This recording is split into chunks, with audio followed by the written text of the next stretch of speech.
늦겨울의 바람은 여전히 매서웠지만 그날 서울 변두리의 작은 연습실 안 공기는 묘하게 뜨거웠다. 벽 한쪽에 걸린 시계가 오후 4시를 가리키고 있었고 그 아래서 김용빈은 목에 수건을 걸친 채 마이크를 쥐고 있었다. 그가 부르는 노래는 공연용 화려한 애드리브나 고음을 뽐내는 무대 곡이 아니었다. 차분히 그러나 진심을 담아 한 소절씩 내려놓는 듯한 발라드였다. 그의 표정에는 곧 있을 전국 투어 개막을 앞둔 설렘보다 병원 링거를 맞고 온 사람 특유의 무거운 피로가 묻어 있었다. 그 시각 도시 반대편의 한 카페 구석에서는 또 다른 인물이 테이블 위에 검은색 가죽 케이스를 올려놓고 있었다. 마치 세월을 품은 듯 군데군데 벗겨진 모서리, 벽면에 남아있는 작은 흠집과 색이 바른 테이프 자국. 그 케이스 안에는 김희재가 오랫동안 무대와 함께한 단 하나의 마이크가 들어있었다. 그는 그 케이스를 조심스럽게 열어 마이크를 꺼냈다. 차가운 금속의 감촉이 손끝을 스쳤고 그 순간 그의 눈가가 잠시 젖었다. 이건 그냥 장비가 아니야. 그는 스스로 중얼거리듯 말했다. 무명 시절 하루 5번의 행사 무대를 돌며 이 마이크로 목소리를 담았다.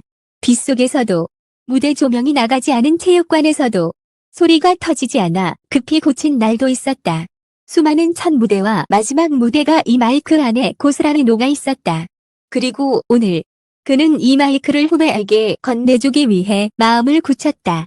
김희재와 김용빈의 인연은 몇 년 전 한 오디션 프로그램의 대기실에서 시작됐다.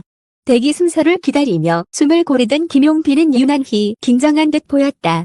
옆에 있던 김희재가 아무 말 없이 물 한 병을 건넸고 그 작은 진절이 두 사람 사이의 첫 대화가 되었다.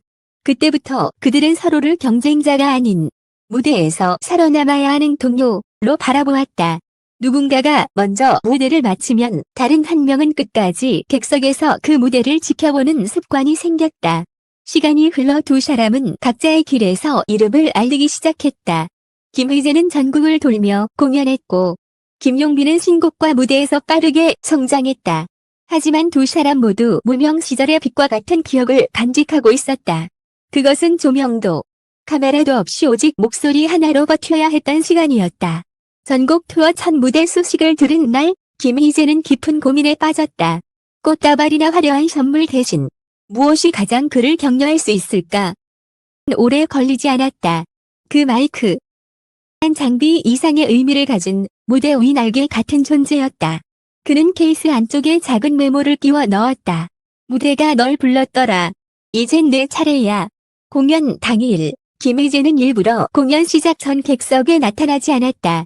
대신 멀찍이 떨어진 곳에서 리허설 소리를 들었다. 마이크를 쥔 김용빈의 목소리는 여전히 단단했지만 그 속에서 묘한 떨림이 느껴졌다. 아마도 그 떨림은 긴장과 두려움, 그리고 기대가 뒤섞인 소리였을 것이다. 공연이 끝난 직후 대기실 문 앞에서 김희재는 케이스를 들고 서 있었다. 땀에 젖은 채 물을 들이켜던 김용빈이 그를 발견하자 그대로 굳어버렸다. 아무 말도 하지 못한 채 그저 숨을 고르던 순간 김희재가 케이스를 내밀었다. 내 날개가 필요할 때 써. 노래가 등에 달리는 날이 올 거야. 그 말과 함께 건넨 마이크는 단순히 금속과 전선으로 된 기계가 아니라 선배가 후배에게 주는 믿음과 미래였다. 김용빈은 케이스를 열다 말고 안쪽에 비워진 손글씨를 발견했다. 시울이 붉어지고 목구멍이 메었다. 그 짧은 문장이 그의 지난 일주일을 단숨에 끌어안았다. 병원에서 링거를 맞고 연습실로 향했던 날들, 무대에서 단 한 번도 포기하지 않으려 이를 악물었던 순간들이 모두 되살아났다.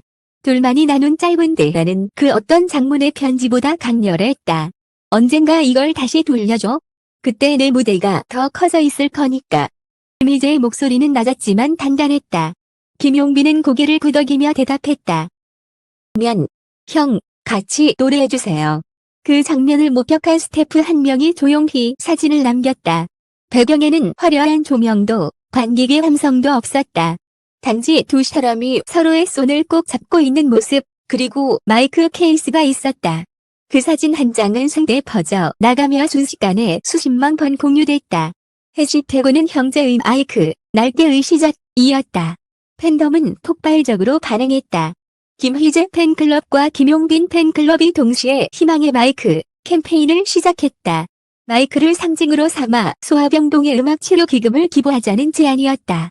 이틀 만에 모인 금액은 1억 5천만 원을 넘어섰고 언론은 이를 트로트 팬덤의 선한 울림이라 명명했다. 음악계에도 술렁였다.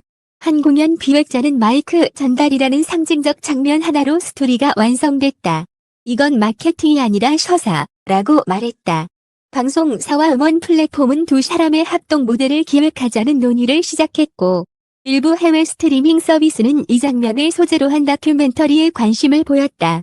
하지만 정작 두 사람은 차분했다. 김희재는 한 카페 인터뷰에서 짧게 말했다. 무대는 사람의 이야기를 품을 때 비로소 살아납니다. 오늘은 후배의 이야기에서 그걸 봤어요. 김용빈은 마이크를 손에 넣었다기보다 마음을 빌린 기분이라며 언젠가 그 무게만큼 다시 돌려드릴 무대를 만들겠다고 했다. 팬들은 이미 상상하고 있다.